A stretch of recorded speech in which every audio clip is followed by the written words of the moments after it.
mabigat at madilim. Si Don Juan ay naglalakbay sa malawak na gubat, gutom at pagod.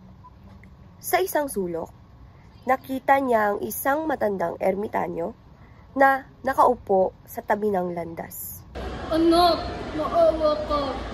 Ako'y gutom at uhaw na. Matagal na akong walang makain. Ito po ang tubig at tinapay. Kayo po'y magpahinga. Iniabot ni Don Juan ang nag-iisang tirang tinapay sa ermitanyo. Nagulat ang matanda sa kabaitan ng binata. Salamat anak. Kakaiba ang iyong puso. Sa iyong kabutihan, tutulungan kita. Ano ba ang iyong pakay sa gubat na ito? Ako po'y naglalakbay upang hanapin ang ibong Adarna.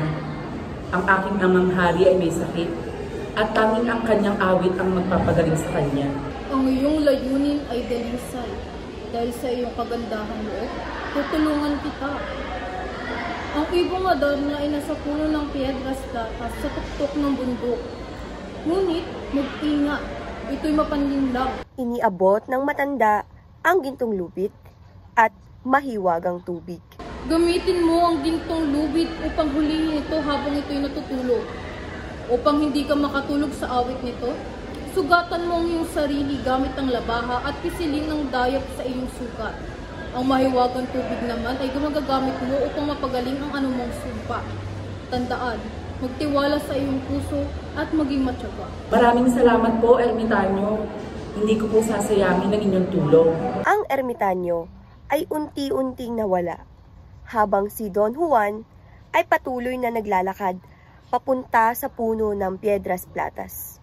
Sa tuktok ng bundok, tumambad kay Don Juan ang puno ng Piedras Platas na kumikinang sa liwanag ng buwan. Mula sa itaas, narinig niya ang awit ng ibong Adarna. Napakaganda ng kanyang tinig. Ngunit, hindi ko dapat hayaang madaya ako. Gaya ng payo ng ermitanyo, ginamit niya ang labaha upang sugatan ang sarili at pinisil niya ang dayap sa sugat. Sa kabila ng sakit, nanatili siyang gising.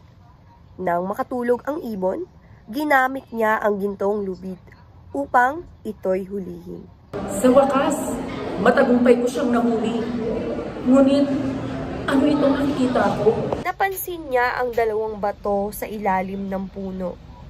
Sinabi ng ibong Adarna na ang mga ito ay kanyang mga kapatid na sina Don Pedro at Don Diego. Naisinumpa matapos madumihan ng dumi ng ibon. Don Pedro? Don Diego? Kayo ba ito? Agad na kinuha ni Don Juan ang mahiwagang tubig at binuhos ito sa mga bato. Unti-unting nagbalik sa kanilang anyo ang kanyang mga kapatid. Juan, bakit mo kami tinulungan? Kaming nagtaksil sa iyo noon. Hindi kami karapat-dapat sa iyong kabutihan. Hindi na mahalaga ang nakaraan. Pamilya tayo.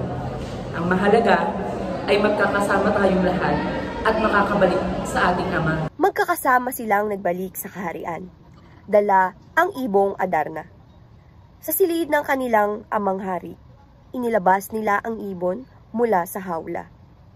Nag-umpisa itong umawit ng mahiwagang awit. Ang awit ng pagkakaisa,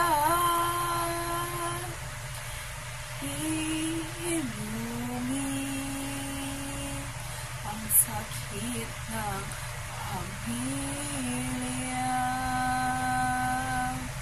Unti-unting bumuti ang kalagayan ng hari.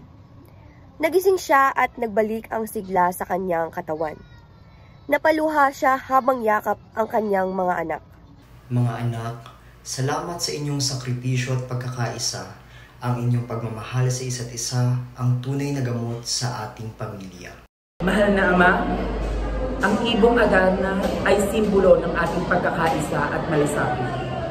Higit sa lahat, ito ay naging posible dahil sa kabutihan ng bawat isa. Ang kwento ng ibong Adarna ay sumasalamin sa diwa ng pagiging Pilipino, mapagmalasakit, mapagpatawad, at nagkakaisa. Sa bawat hamon, ang kabutihan ng puso at pagkakaisa ng pamilya ang siyang nagdala ng tagumpay at kagalingan.